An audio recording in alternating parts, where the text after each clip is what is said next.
کې یو بانډه کې یو بوډا سړی اوسېده او د هغه ښځه وه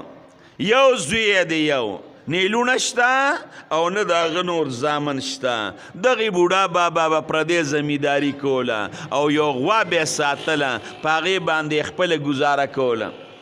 چې کم بچی و هغه ته به بچی منګه ټول عمر ما پنډونه راوړل او مور دې غوجلې وغورځولې او مور دې سختۍ برداشت کړې بچی ته به ګیا نه راوړې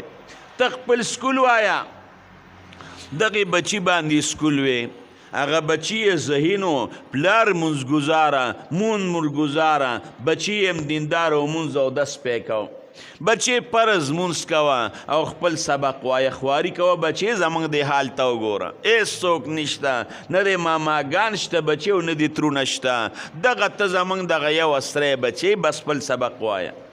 بچی به سبق وي پلار چې باجس څه ګټل په هغې بچي باندې به یې لګول په هغې غریبه غریبۍ کې بچي سبق وي په کالج او په یونیورسټۍ کې انجینیر ته جوړ شو نن سبا انجینیران زیات دي پخوا انجینیر او ډاکټر کم دی پیدا کېده انجینیر ته جوړ شو